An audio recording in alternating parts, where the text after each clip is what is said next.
tuning in to another episode of the Berardo Podcast. I'm your host, Tony Berardo. Each episode I focus on giving you fun, entertaining content on health, happiness, positivity, and anything else that's important to us humans. If you haven't already, you can follow me on Instagram at the Berardo, and don't forget to subscribe to the show by visiting theberardo.com/thepodcast, or just click that little subscribe button wherever you're listening to the podcast. Thanks again, and enjoy the episode.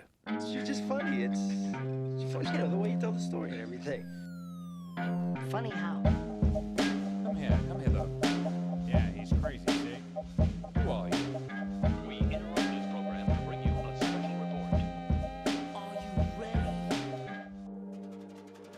And this episode is brought to you by Golden Ratio. So Golden Ratio is my new favorite cup of coffee. I'm not sure about you guys, but there's literally nothing worse than waking up in the morning, you're so exhausted, you're so beat, having a cup of coffee, but then afterwards you kind of get that filmy, gross coffee breath. Yeah, it's the worst. Allow me to introduce you to your new favorite coffee. And if you hate coffee, that's totally okay too. Enter Golden Ratio. Golden Ratio will take everything that you love about that morning beverage and take out all the stuff you hate. With Golden Ratio, you don't get any of that coffee breath, stained teeth, or even those bubbly guts right after you drink it. Everyone drinks coffee. Well, most everyone drinks coffee for the caffeine, right? Well, drinking Golden Ratio, you're going to get the same amount of caffeine in a cup that you would with your regular coffee. They actually slow roast all their beans. Unlike a lot of other coffee that drinks a little bit more harsh, Golden Ratio drinks more like a tea than a coffee. It's much more smooth. They even come in like these individual little tea bags, so you don't have to, cook an entire pot and end up wasting half the coffee. You can actually just heat up some water, dunk your coffee inside that hot water, and within 10 minutes, let it steep, boom. You can even drink it cold too, whatever you want. They have all types of great flavors, vanilla coconut, spice chai. They even have some really great seasonal flavors. Simply visit drinkgoldenratio.com, use the code THEBERARDO, and you're going to get 20% off your entire order, guys. Again, that's drinkgoldenratio.com. Use the code THEBERARDO at checkout. And this episode is brought to you by Public Goods. Public Goods is the one-stop shop for affordable, sustainable, and more importantly, healthy products that you already have in your home anyway. From home living to personal care, even your daily pantry staples, such as canned goods and trail mix, crackers, you name it, they got it. Public Goods searches the globe to find clean, healthy, and eco-friendly, innovative products, just like their sulfate-free shampoo, organic pesto sauce, tree-free toilet paper. My personal favorite product I'm wearing it right now. I don't know if you could tell if you're watching on YouTube, but I'm wearing their wax pomade. It's really, really, really good. It smells great. It gives you that hold, that nice little shine, kind of a messy look, which I dig. But they have tons of other great products. Simply visit publicgoods.com. If you want a discount, use the code TonyPGA at checkout. You're going to get a discount on your entire order, guys. Small changes like this, the way we shop in particular, can make a really big impact with your personal health, and more importantly, the entire world. So using companies like Public Goods is the first step of many. Again, visit publicgoods.com, use the code TonyPGA at checkout. You will not regret it. So yeah, man, thanks for the time. Thanks for coming to hang out on the show. I like having you on because there's only a few friends that I could super geek out about. And right. We've been geeking pretty hard ever since. Oh, yeah. Well, we had Batman Day, which was the last time you were on the show. Right. That was a blasty because it was just all Batman related. Oh, wow. I love that. Yeah. And then, of course, we've been following the big news of the Snyder Cut. So, oh, yeah. So I'm going to promote this. Obviously, if people don't know about DC or the Snyder Cut, they're probably not going to give a shit about this. But for people that don't understand the whole concept, do you know the background behind it? Do you know everything about how it got started? About how it came to be, how it came to pass? Yeah.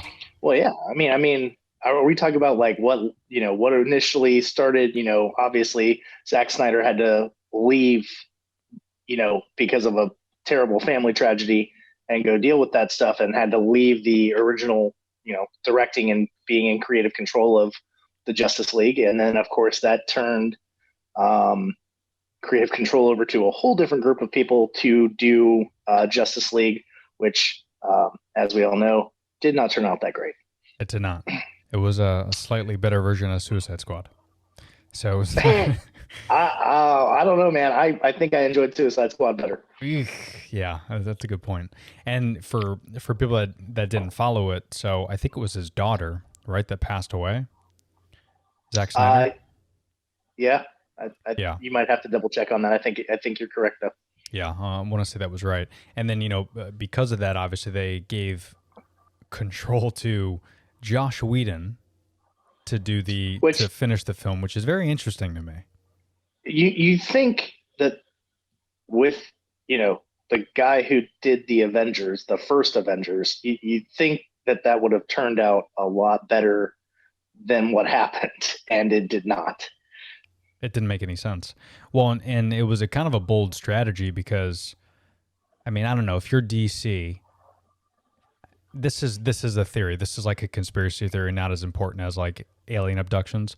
But this was my take on it. Was if you're DC, you're trying to bring in Josh Whedon, who obviously did a great job with Marvel and all those films.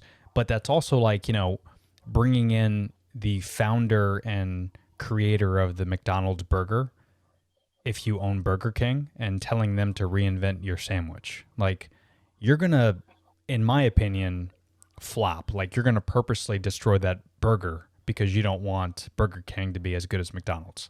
Like, that would be my thought. So that's kind of what I was thinking, was Josh Whedon kind of went in there, and whether it was subconscious or not, and whether he got paid millions of dollars, which we know he did, but you're going to purposely fuck up that film to an extent, right? Like, you have a great opportunity to destroy the DC franchise, and you can go back to making money at Marvel, right? Like, I mean, well, my thing is, and I've read a couple things, and maybe I don't know how much of it is true and how much of it isn't, but from what I understand, when Zack Snyder no longer was part of the project, Warner Bros., who apparently he was way more standoffish with about his like Zack Snyder was more about, this is what I want to do and this is how I'm going to do it. And I don't, if you don't like it, that's tough, then I won't do it.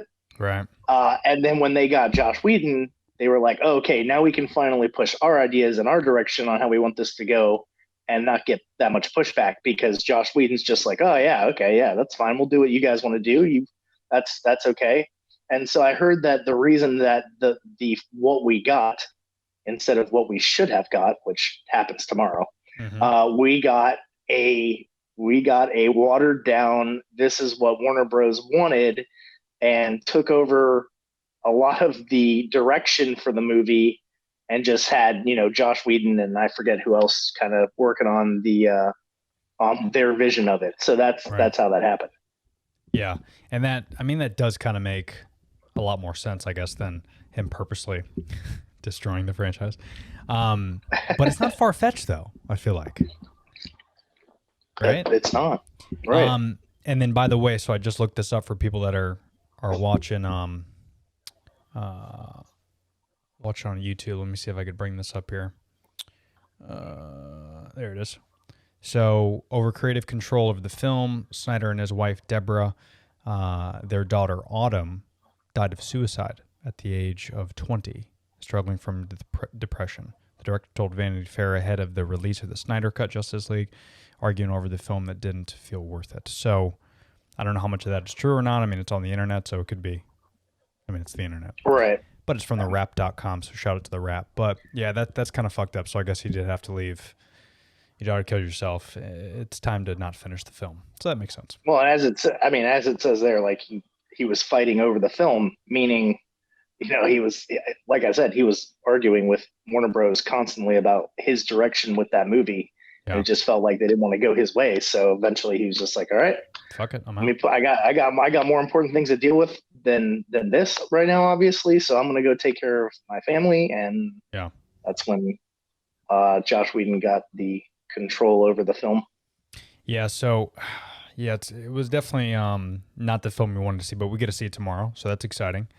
But another interesting take I thought about Zack Snyder's whole thing, because I've been following this pretty extensively, and like even still, it's getting great reviews.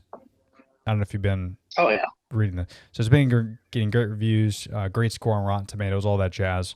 Again, that could be hype. Warner's could have paid to make that happen, but either way, I think it's going to be a great film. And after all the interviews he's been doing, he goes, yeah, even Warner Brothers still wants to go a different direction with the DC characters. So he had a vision after this cut, was like making The Killing Joke. I think we talked about that, a live action film with Ben Affleck and Jared Leto's Joker. Warner Brothers didn't want to do that because they thought the Joaquin Phoenix had more potential. And it's weird because, you see what all Marvel's doing with what they had on Netflix and what they're doing with, Disney Plus, all these different series. You feel that they'd be a little bit more open-minded to having numerous multiverses.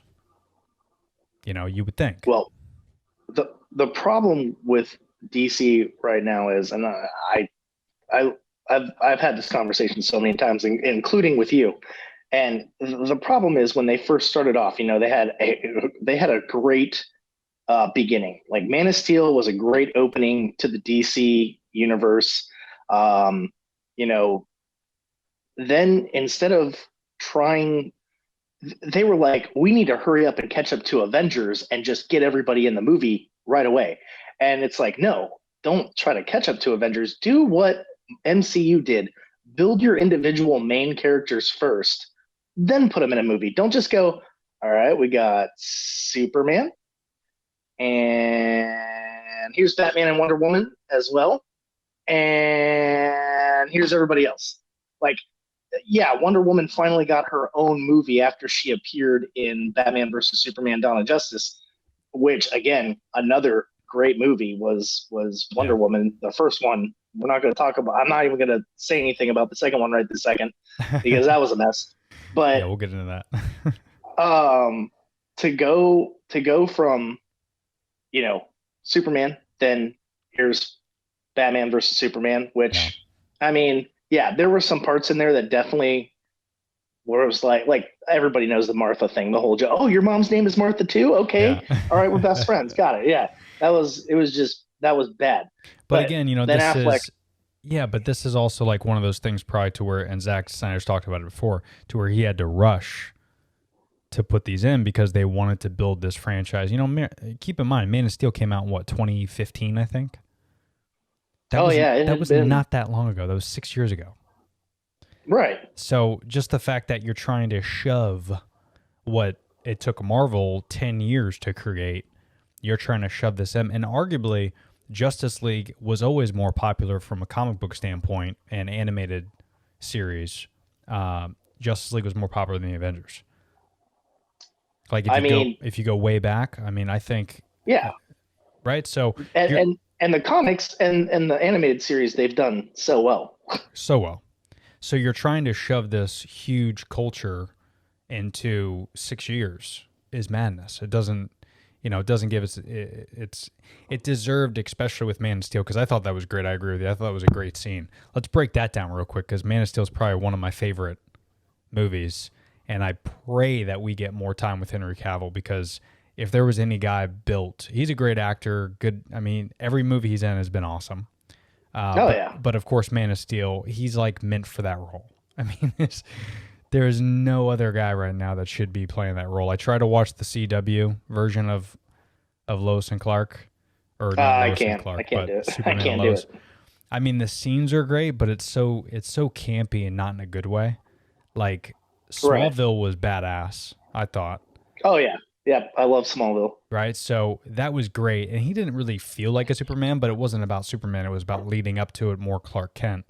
And this is like trying to be so hardcore Superman, and it's just not believable. And they got two teenage kids now. I don't know. I don't even want to get into it, but Man of Steel was fantastic. Everything from the very start, within the first couple of minutes, when and we talked about this when I was watching it because I've been binge watching all these movies the last couple of weeks, preparing for Justice League, and just the origin story and at Krypton was so dope. Oh, it's like, and you forget, like, a lot of people when they haven't watched that movie in a while, they go to watch it again. They're like, man, I forgot how long they just show Krypton, like in the beat. That's like a good 45-minute section of the movie to show you how everything happened, and it's great because it builds so much more background on the characters and everything involved in it. So I love that's obviously, again, like you said, one of my favorite parts of the movie too. Yeah. And, you know, the whole idea of building up General Zod and his backstory, I thought was great. But Right. it wasn't like overkill. Like, he doesn't need an origin story. But, you know, you look at like the very original one with Christopher Reeves, and I think it was Superman 2. Was Yep. it 2 that yeah. It was too. The 3 Krypton showed up. So, and that was probably one of my favorite Supermans aside from 4, because I thought that was great. Superman 4 was fantastic. With I mean, with the sun villain, what's his name? a nuclear was a nuclear man. Was a nuclear man. Yeah, oh my God. Gene Hackman breads this So, fucking. Those were actually my favorite. Like when I was a kid, Superman, I mean, still is one of my favorite comic book heroes. For sure. I watched 1 and 2 religiously when I was a kid, like all the time. My dad would I had it on VHS. My dad would just shove it in the TV when I was playing in the back room with my toys and stuff, and I would just watch that all day, every day. Repeat. And Superman 2 is definitely my favorite. You know, I love Gene Hackman as Lex Luthor and all that. But yeah, when we got to I remember the Nuclear Man one. That one I don't remember as much because I stopped. I mean, Superman 1, 2, and 3 I watched a lot, and then 4 I was like, oh man, it got a little aggressive. Yeah. But you know, they were going so well, you kind of had to keep making them. I mean, Superman 2, you know, has a good moment in it where he just rips the S off of his chest and throws it right at one of the Kryptonians at the end, and he just gets blanketed in this weird, like, that's not even a power. What is that? This Your hologram suit just makes fucking weird, yeah, like saran wrap Superman S right out of his suit. I was like, okay, it was so doesn't strange. make any sense. But like, you know, if you didn't watch those movies and then here comes Man of Steel 2015 and then you got General Zod, like it really makes you appreciate after seeing the Christopher Reeves films, because General Zod was such a badass character. And people don't remember General Zod is the same, I forget the actor's name, but he's the same dude that was the guru in Yes Man with Jim Carrey. Yes. I always forget his name. He's fantastic. Oh man. Yeah, he's great. He's a great actor. He's in so many good movies. Such a great actor. He's even in one with Ashton Kutcher. I forgot where that was. Yeah, I was just thinking of that. The boss's daughter or whatever. Yes. He has like the pet owl. You remember? He names it OJ, and he goes, "You mean like after the murderer?" He goes, "No, the football player." It's so great. So he's just a great actor, dude. I love him. But like General Zod was such a badass character when I was growing up that like Zack Snyder did a great job. I mean, creating that character, creating the backstory of like he's carrying Krypton on his shoulders, and then when the world gets destroyed, and you know he's in this prison, and he gets locked up in the prison for supposedly for eternity. Then he finally gets out. You know, thanks to Superman using one of the devices from Krypton, and he gets out of this thing. He tracks down Superman, and then he comes with this passion for wanting to rebuild Krypton and destroy everything in his path. Like, that's the backstory that you needed, and you got it those first, 20, 30 minutes of Man of Steel.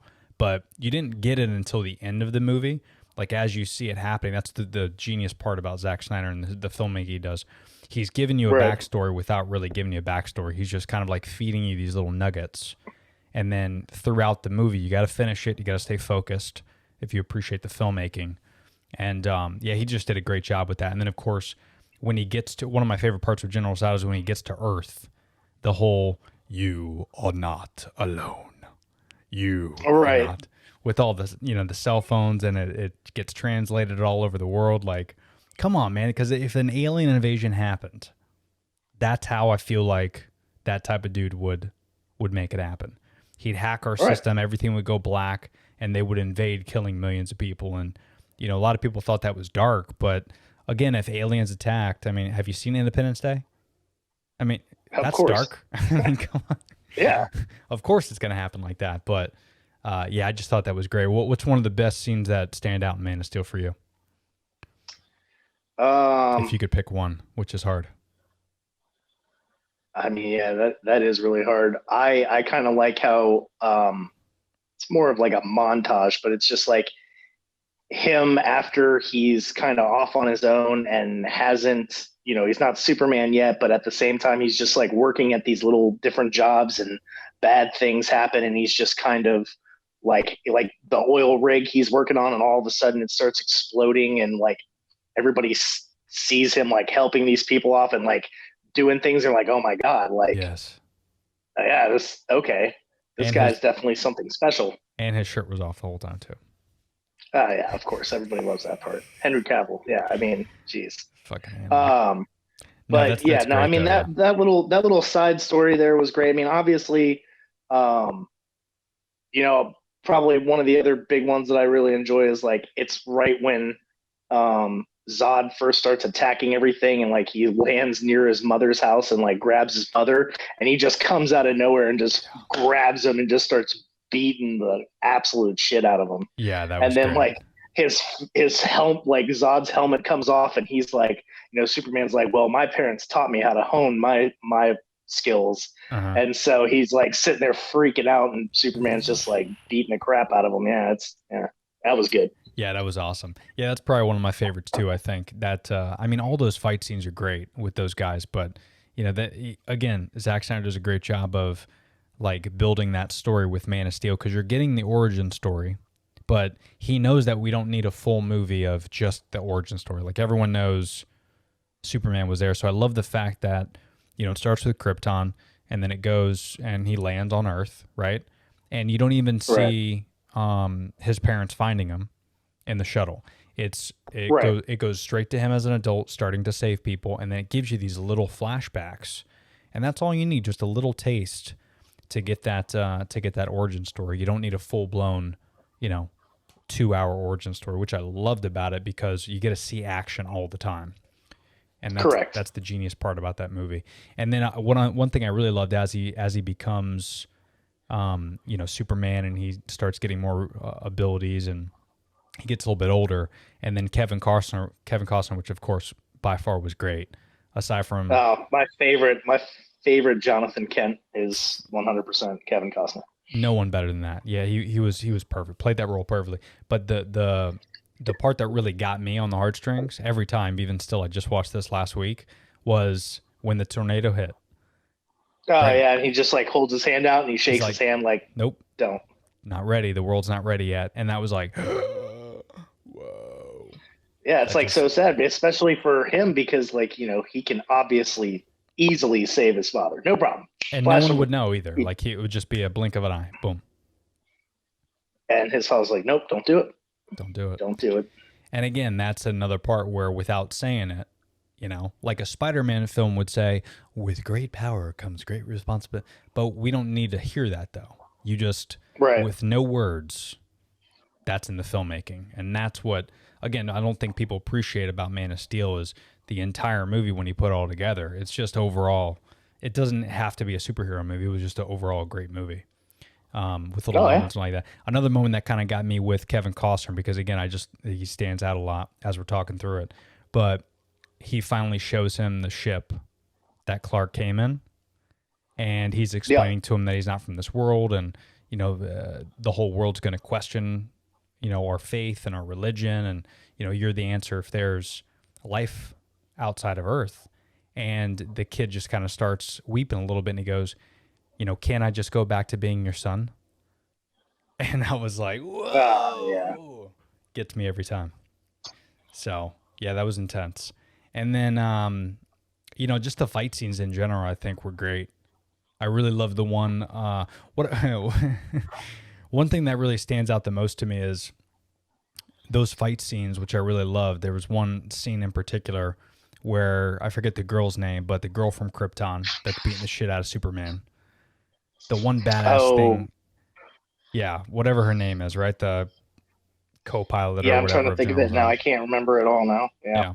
But she was a badass because she had no heart, which was fantastic. And that's what you need in something like that. And then she goes, for every person you save, we'll kill a million more. And again, that is like that type of like alien mentality that I love, because Superman's an alien, right? Krypton, they're all aliens. So to give that kind of aggressive take on things was a really cool part of them being villains that I Oh enjoyed. yeah. Again, I mean, I know we keep talking about it, but Great fight Man of scenes. Steel, great movie. Great movie. And then I don't know what happened after. I mean, again, Wonder Woman, a good movie, and then we get Wonder Woman 1984, and I'm just like, why? Why? The first one was so good. What did you do wrong? Why did you have to destroy this formula? Well, and I don't know if it was, again, were they trying to rush it? Were they trying to, maybe they ran out of ideas because Wonder Woman, you know, I mean, she does have a few villains here and there. But maybe they just had to bring back, what's his name, to get some ratings. What's his name? Chris Evans? Not Evans. Chris Pine. Oh, Chris Pine. Chris Pine. Chris Evans. Yeah. Yeah, maybe they just had to bring him back some way and they had to think of something. But yeah, that villain with the, it was just awful. I was not impressed. And my thing is too, right?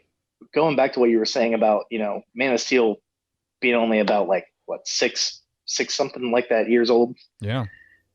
We've now, okay, so DC started something and they promised us this inclusive universe that we're going to get with all the different DC characters, and we didn't even finish what we started, and now we're already rebooting. Yeah. We've got so many different reboots going on that it's ridiculous. So okay, now we've got the Batman coming out, which, don't get me wrong, I'm very excited for because it looks great. Yeah. And I get it. This one's told.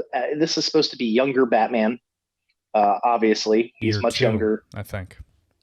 Yeah. Like in the second year. So that's okay. We can live with that. So, different actor to show him a little bit younger. All right, perfect. That's great. And then, they're already talking about rebooting Superman. Ignorant. We got. I always forget about this film, and another DC film that was amazing. Aquaman. That I think they did well. No, do not say Aquaman. It's Shazam. It's Shazam. Oh yeah, Shazam was great. Shazam was really good. And again, for people that are keeping track, so it goes Man of Steel, then it goes Batman vs Superman, introducing Wonder Woman, then it goes Wonder Woman, and then I think it went Aquaman, and then Shazam. No, we got Justice League before we got Aquaman. Oh, that's right. Yeah, you're right, because it was supposed to take place right afterwards. Yeah, and that's another thing too. And just to go back to Batman vs Superman, what they should have done, and we could talk about woulda, coulda, shoulda all day. Not like we're producers or directors, but just as a fan of the comics and the animated series and what those characters could bring to the table.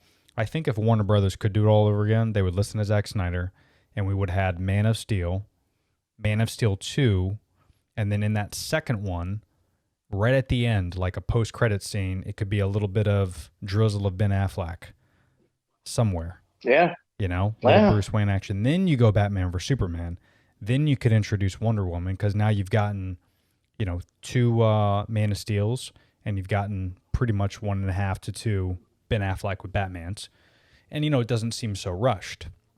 But Batman vs Superman was, again, it was great. I enjoyed it personally because that would have been an awesome 4-hour, 5-hour movie.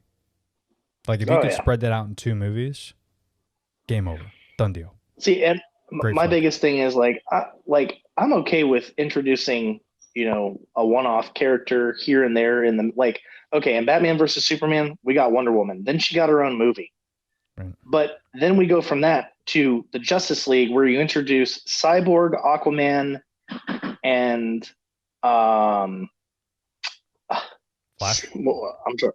Yeah, the Flash. Yeah. You get 3 new characters out of nowhere, with a very, very minuscule background story about each one. Which by the way, we should mention. So there was a little touches here and there in Batman vs Superman, which I thought was nice. They did that. That was good. And I did like that where they show the different. But then then all of a sudden you just in the next movie you go and find all 3 of them just like that. No big deal. Yeah, it deserved Batman vs Superman deserved 2 films. Like there's gotta be there was a method behind the madness behind that, I'm sure. Very similar to Justice League.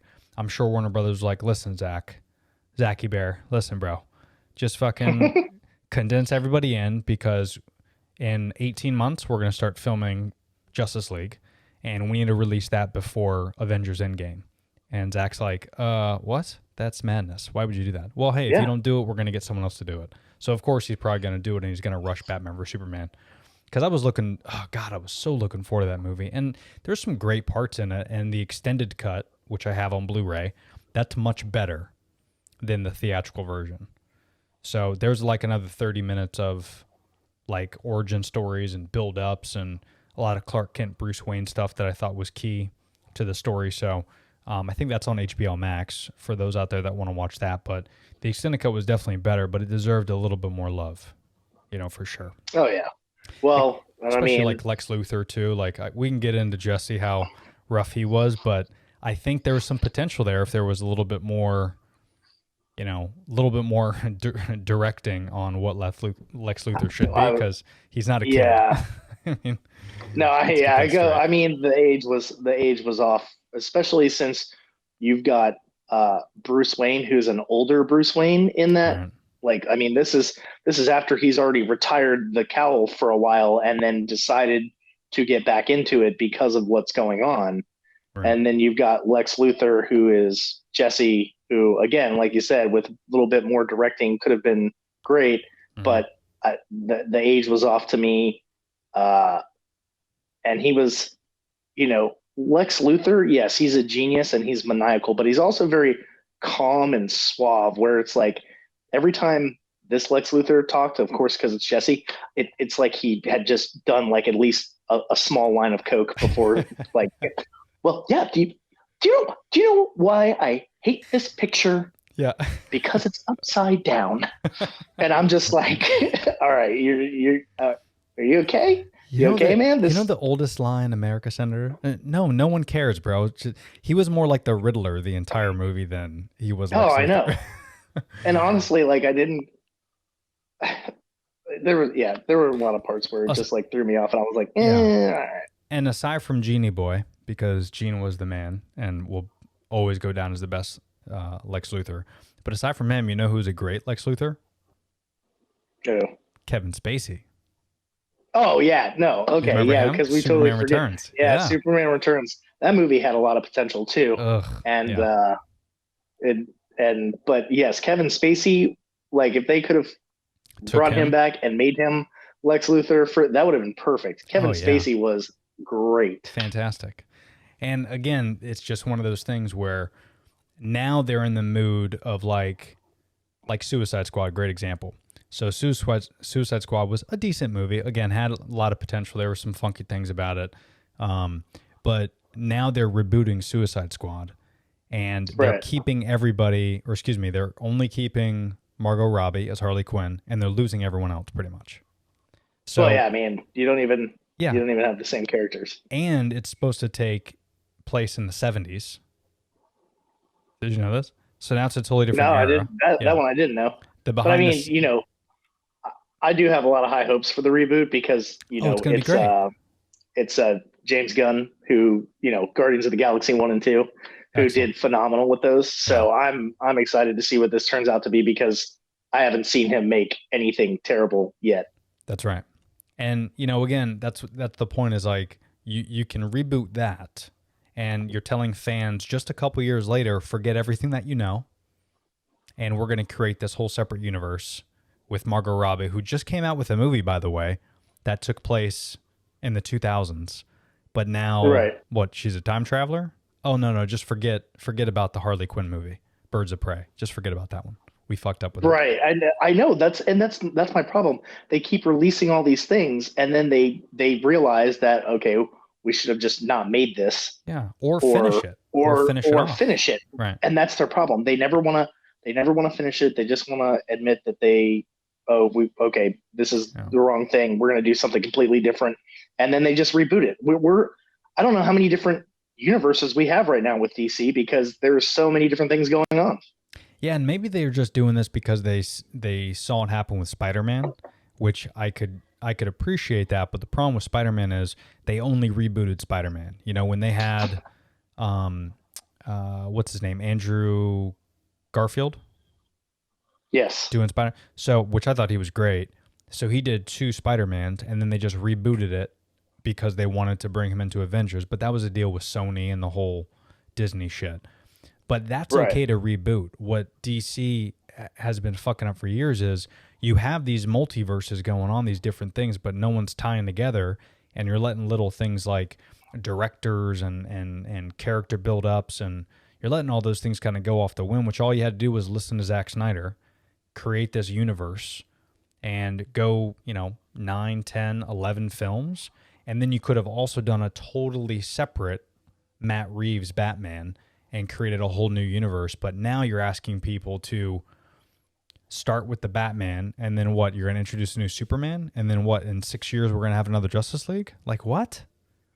Yeah. What are we doing here, folks? Well, the problem is the formula is already there, and I don't know why nobody wants to take it. But I mean, just do what the MCU did. I don't care if it's already been done. Anybody would be ecstatic to see DC do, and not just follow the formula, but do exactly what the MCU did.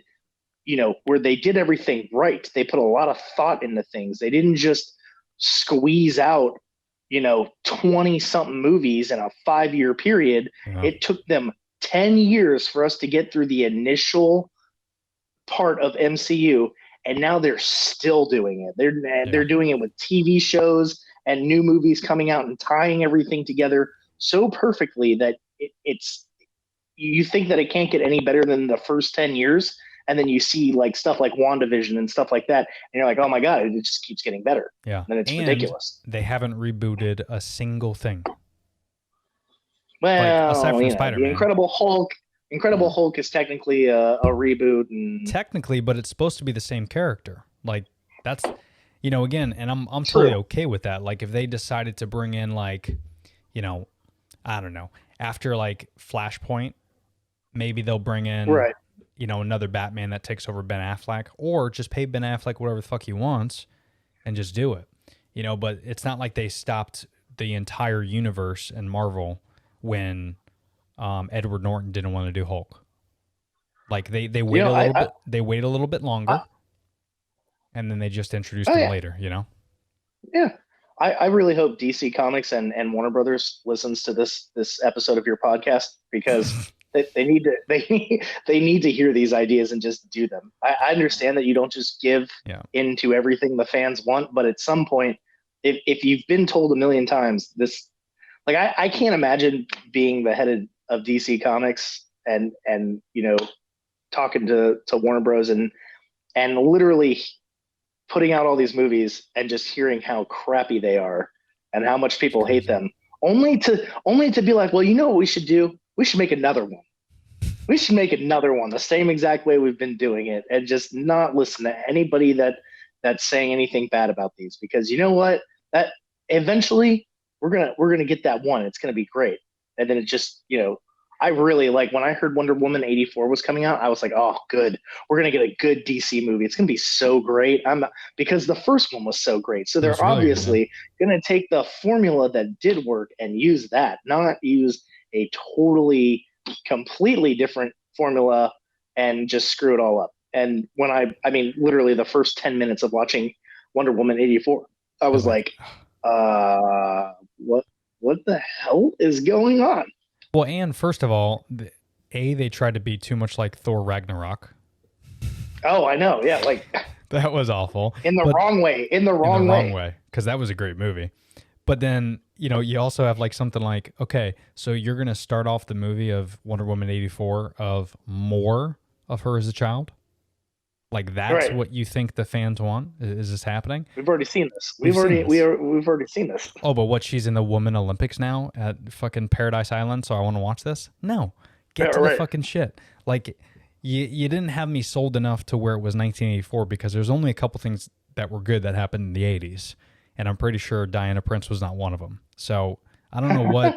Right. What you were thinking.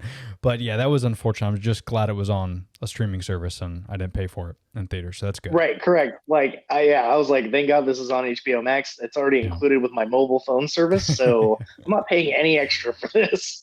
Which, by the way, side note, HBO Max is dope if you don't have it, folks. Oh yeah. It's really 100%. good. You got to have it. Yeah. They've come out with, just off topic real quick, like some of the especially with the other movie releases they have coming up, like Godzilla versus Kong and The Matrix and all that. But they've come out with some really good movies that were originally scheduled for the theater. Like, I don't know if you had a chance to watch The Little Things with Samuel L. Jackson and Jared Leto. Yeah. That was a phenomenal movie. That was great. I'm surprised he didn't win the Oscar. I think. Yeah, I was.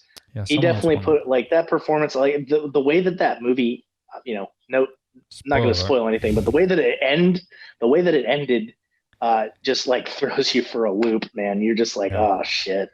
No, it was, so that was HBO Max is great. Yeah, definitely worth the investment. And even if, I get it for free as well, but I think even not having it free, I want to say it's only like $8 or $11 a month or something like that. And it's well worth it. Well worth it, especially with everything coming out. Like, I'm super stoked about all that stuff. And, one thing I love about it in particular, talking about DCEU, is you get all the DC shit, which is fantastic. Right. So, that's been great to kind of catch up on all that stuff. But I didn't even realize, like, as we were kind of planning on doing this a couple weeks ago, I started watching all the stuff leading up to it. And then I realized how much Suicide Squad involves the DCEU.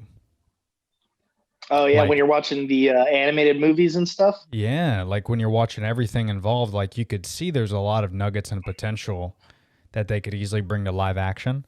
And that's the frustrating part that Marvel doesn't have. Marvel doesn't have all the great animated content that DC has. And again, if I was DC, if you're listening out there, Warner Bros. And DC, I've been tweeting them, but they're not answering. All you have to do is just create those animated movies and make them live action, and people are going to watch it. And don't worry about what critics say about it being too dark or fucking not Marvel-y enough. That's the problem, is they're listening to all the wrong people when it comes to that. They're listening to Marvel fans saying it's not superhero enough. But you look at like what Joker did and what Todd Phillips and Joaquin Phoenix did.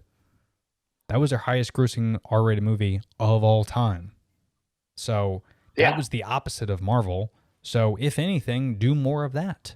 Do more R-rated movies. Fuck it. Who cares? Do more dark, disturbing shit, because that's what DC is. That's the best part about DC. 100%. It's dark and gritty. It's more dark and gritty than Marvel. Marvel does have some dark and gritty stories within it, but its background is not as dark and gritty as like DC, where Bruce Wayne's parents get gunned down in an alleyway right in front of him, and that's how he becomes a superhero. That's sure, stuff like that happens to Marvel superheroes, but it's not the norm. Right. Like, obviously, you've got Spider-Man and his uncle and that, but, it's not dark and gritty like Batman. Like, Batman is a rated R superhero, 100%. Mm-hmm. And like you said, the animated universe, which I don't know if you've ever had the time to do this, but if you actually look up the DCAU, which stands for DC Animated Universe, if you look up the DCAU films that they have on HBO Max, and I've watched all of them just out of order at some point in my life, I think it's like 10 or 11 of the animated films that they have out now, and they're still making more to include in. If you watch them in that order, it gives you like everything from like the first Flashpoint all the way to the end of Apocalypse War, and Flashpoint. It ends with the Flash having to start a second Flashpoint to fix everything. And just watching all of those movies, almost every single one of them in that AU universe are rated R, and they're all bloody, they're all gory, they're all perfect, they're great. I mean, just even the last one that I watched, which was the Apocalypse War, which ends it, I watched that like a couple weeks ago, just bored, wanted to watch it, never seen it. I watched it and I was like, holy shit, like people are getting their heads cut off. You're seeing the superheroes die. Like there's like main characters that are dying and you're like, I can't believe they just killed that person just like that. And it's like, if they could just make this into like, take your animated universe and move it into a live action. It's just that just easy. Follow the same formula. Like if you're having such a problem, have the guys who are writing the movies for the animated movies, have them write your live action movies. Exactly. Yeah, or consult something. And you know what's great is if you do make those live action, more often than not, there's only going to be about 10% of people that even know that there's animated movies out there. Like if you ask 100 people, there might be one person that's like, oh yeah, DC makes animated movies. I know. Everyone else has no fucking idea. So if you're worried about like them being the same as the animated movies, no one's going to know. If you make the live action movie and literally, in fact, you could probably take the audio from the animated movie and just add it into real live action characters, the same words, the same script and everything, and it would be a fantastic movie. Like there's nothing wrong with those movies, but that's the issue. Yeah. They're not listening to people like us. They're not. But I'm hoping, I'm going in with a little bit lower expectation, but I'm hoping that tomorrow when they release the Snyder Cut, that it finally does some justice to the Justice League. Pun intended. Because, pun intended. Because that what we did get out of it was 100%. I mean, it was terrible. Yeah. The way that Cyborg looked, like that when I remember the first time I saw a movie in theaters and then you get introduced to Cyborg, I was like, that is some, not only is that a whole lot of CGI, that is some real shitty CGI. That's not even good CGI. That's almost as bad as the Henry Cavill mustache. Right. Oh, well, yes. Oh my God. That was the worst. When I first saw that, I'm like, what's wrong with his face? What's going on with his mouth? Well, and you know, people don't know this, right? But when Josh Whedon took over, right? We talked in the beginning of the podcast that when he took over, he didn't like Zack Snyder's take. Keep in mind. Right, so he had so many reshoots. He had reshoots, and keep in mind, this is a guy that has no invested interest in Zack Snyder's vision. Zack Snyder already did 3 movies, and he produced other movies like Wonder Woman and things like that were in this kind of like universe that he was trying to create. Right. Josh Whedon comes in and is like, fuck this. He probably hasn't even seen any of Zack Snyder's films. He's like, nah, I'm going to make this like this. I'm going to make this. I'm going to add this quirky joke. Oh, and Henry Cavill, we're going to need you to do some reshoots because I don't like what Zack Snyder did. And Henry Cavill now has since talked out about this, which is great because he's like, hey, I don't want to do this. And they try to negotiate, but I don't want to do reshoots because I don't want to change the film. And he ended up staying on the film Mission Impossible, which if you guys watched the last Mission Impossible, he had a mustache. So they ended up doing reshoots with Superman as mustache. Right. And so they CGI'd the mustache out, which is very tough to do. I mean, even with a lot of money, but they were on a short time frame. And again, they just probably didn't give a shit because it was Josh Whedon. He didn't care. Because again, this is where I talk about conspiracy theory.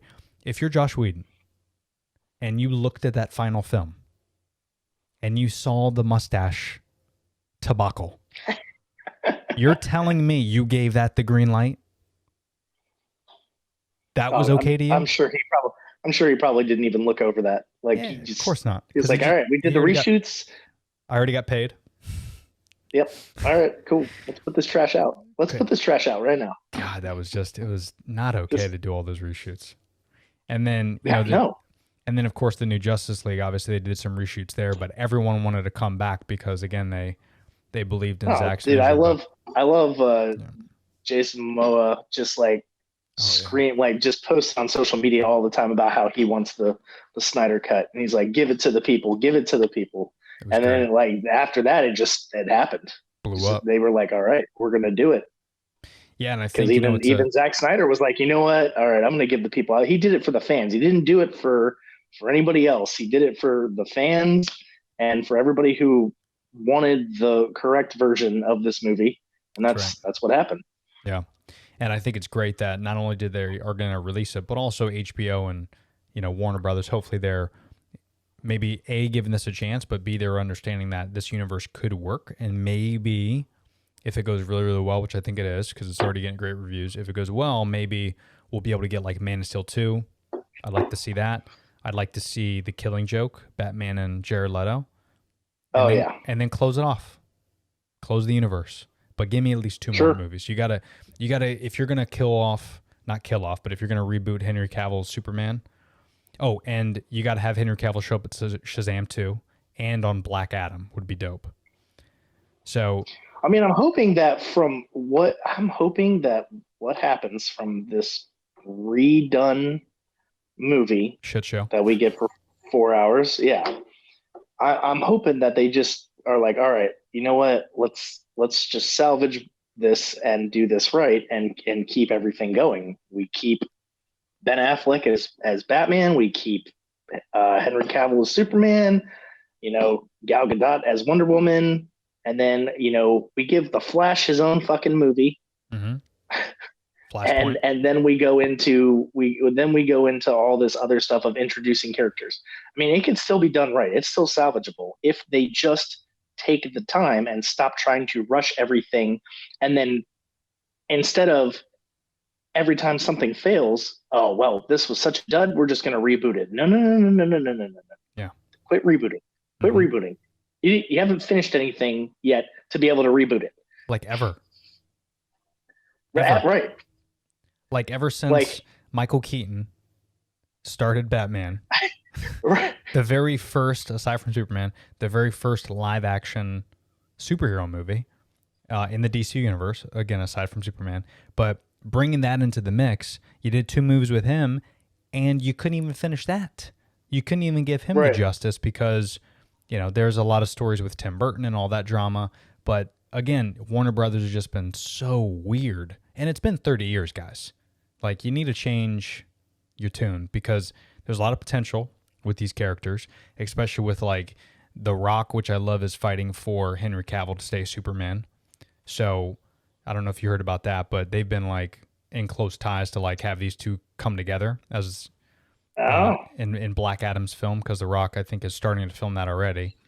And that's coming out in a couple years. So he wants Henry Cavill to be Superman and no one else, which will be great. So you get The Rock behind it. You get all these other characters behind it supporting this universe. And then, of course, once Zack Snyder's Justice League does well, who knows, man? I think a way to end it all would be, again, giving these guys a little bit of chance, giving them some cameos, giving just a little bit of universe in this, especially with the Batman and Jared Leto. I think Ben Affleck and him need to get together again because I'm so stoked about that scene. We'll get into that in a sec. But I think the way to end it off would be you do 4 or 5 more movies, and then you end it with the Flashpoint, right? Flash's own solo movie, because they're already talking about bringing in Ben Affleck's character as well as Michael Keaton. And then you take that, you end the DC universe right there, Zack Snyder's universe. You start up with Robert Pattinson's universe at that point. Yep. And then you also have Batman Beyond, because Michael Keaton hopefully will start that transition off. Please let that be a thing. But again, this is the scary part, because Michael Keaton is confirmed to come back as Batman, as an older Batman. I don't know if it's going to be in the Flash. Is that what you heard? Yeah, that's what I'm thinking. It's going to be in the Flashpoint movie, and that because if you watch the Flashpoint animated cartoon, they at some point they end up in a different universe where Terry McGinnis, he ends up in the Terry McGinnis world with old Bruce Wayne, and somehow regular Batman shows up there, and he's like, "Wait, I have a protege. I would never have a protege." And Terry McGinnis is like, "Yeah, okay, fuck you, man." Yeah. And that would be the perfect and the only time that they've taken an animated film and adapted it to live action. So maybe they are going to listen. I don't know if they're going to listen to this. I mean, they need to. They need to. Because hashtag the hell out of this, so that way they see every hashtag you possibly could think of for them to read it. Oh, I will, Bucko. Yeah, I think it's going to be that'll be a good opportunity to introduce new characters, but also end the DCEU. And that'll be different than what Marvel hasn't done anything like that where they crossed. I think they're starting to get into it. I think they're going to eventually do some but I know we talked about it, and I know you haven't had a chance to watch WandaVision yet and all that. I did. Oh, you did? You finally watched it? I did. Yeah, I just binged it in like 3 days. Because the last one just came out. The ending was a little it's a good setup. Yeah, I mean, they're obviously moving towards the multiverse of madness for Doctor Strange 2, which again, it's all speculation at this point, but everybody just assumes that that's going to finally lead us into these alternate universes and realms within the Marvel universe. So I guess we'll see what happens with that. But this if DC were to pull this off correctly and do it, they might be the first ones to finally do it. Yeah. And if they do it right, it'll be done. They'll put out that movie in like 4 years, 5 years. Oh yeah. Give me 4 years of build up to this universe. And then at Correct. that point, you've already had, because I think the Batman with Pattinson got pushed to 2022. So if you get on this, that means you can literally have that guy come in as a sequel. His second movie is like Flashpoint. And then that way you get a little bit more love with Batman. I mean, fuck, maybe even like give me a little tease, Sure. in the new Batman. I don't know. You could do a lot of different things, but you got plenty of time, man. COVID really did you guys a favor. It really did, and I'm sorry that they're not. I mean, I'm not sorry. They should be sorry that they're not taking advantage of this and using it to their benefit. Like, Right. All right, let's go back to the drawing board. Let's figure out where we went wrong before and just not do that again. Yeah, because Marvel really isn't. They're not rushing to put out movies. They're using this time to, focus on series and do the right things they have to. They're building. Well, I mean, Disney just announced 10 new Star Wars series coming out, and then of course some like 8 or 9 Marvel things for their current phase. I forget what phase we're in with Marvel right now, but they just announced a whole bunch of things. I mean, I just realized it's the 17th. We're 2 days away from the Falcon and the Falcon and Winter Soldier coming out. That's right. Disney Plus, shout out. Yeah, Yeah, just watched I that was new like- trailer. That looks dope. Yeah, I'm like, man, they're doing it right. Look, we just finished WandaVision. WandaVision just like last episode was 2 weeks ago, 2 or 3 weeks ago. I can't remember. And then now we're going right into Falcon and Winter Soldier to continue this. It's going to tell a different story, obviously. It's probably, maybe at some point they'll show that they find out the events that are going on in WandaVision, and then they start tying things in like they always do. Yeah. And I think doing series is a good move too, because you can stop that series if you want to end it, but then you could do a season 2 if you wanted to.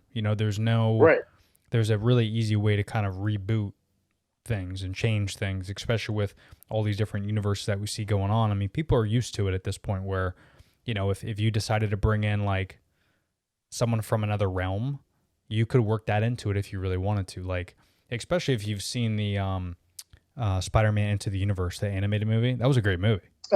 Yeah, well, and that's what everybody's saying Is going to happen with. That's where everybody thought we were going to get a teaser for that at the end of WandaVision. There was a lot of obviously conspiracy theories about that, where that was going to show us, that we're going to get Tobey Maguire and Andrew Garfield in the third Spider-Man movie, because it's going to be like directly into the multiverse of madness again with Doctor Strange and all that, which there's a lot. I mean, at one point, IMDb even literally had Andrew Garfield and Tobey Maguire as confirmed as being on there. But then they took it off after there was an interview with Tom Holland, and they asked Tom Holland, is Andrew Garfield and Tobey Maguire on set, and he was like, unless Marvel has somehow figured out how to keep the biggest secret from me while I'm shooting the movie with these other 2 guys and don't even know about it, then I don't see how that's possible. They're not on set. But at the same time, I take that with a grain of salt, because he's destroyed Tom Holland. Spoiler. Tom Holland has he's in trouble when it comes to spoilers, because he's literally given away secret things on accident so many times. Like, so maybe they didn't tell him. Well, maybe he's just like, if I say anything, I'm dead. Yeah. So he's underplaying it like crazy. Yeah. But then, I believe that more, that he's underplaying it, because, even when they revealed the third Spider-Man name, did you see that like teaser where he like came out? He's like walking with his 2 co-stars, and he's like, "Oh, they won't tell me anything. How'd you guys know the name of?" You know what I mean? Like, even that right there is almost like, "Oh, bro." Yeah. So this is all one big joke to everybody, and then we're gonna get the spoiler. But and just the title itself, No Way Home, just kind of makes me think like, okay, he's stuck in like alternate universes, and Right. he's trying to figure out how to get home, and he's got no way to get back home. Yeah, exactly. And that just, I mean, that's obviously my theory. That's not professional or anything based off of any facts or anything, but Of course. And this is a DCEU recap anyway. So fuck yeah, Marvel. yeah. But yeah, man, I think we got some potential here. So I'm stoked about Zack Snyder's Justice League. I hope it'll give this universe a little bit of a defibrillator, because I think there's some love there, and I think it deserves it. And you got some great characters. And again, these are characters that they're once in a lifetime. You know, like you look at Batman back in, the 80s when Michael Keaton was, you go from Mr. Mom to the most badass character, right, in comic book history, aside from Superman. Like Michael Keaton, again, just fit that role perfectly. And then you switch to like the Val Kilmer and the George Clooney's of the world, and you're like, when are we going to get another Batman? And then you get Christian Bale, and you're like, life is good again. Okay, but that was 20 Right. years later. Yeah. So now we're in this very weird time to where Ben Affleck, who I think brings something new to the character that has never been seen on screen, which is fantastic.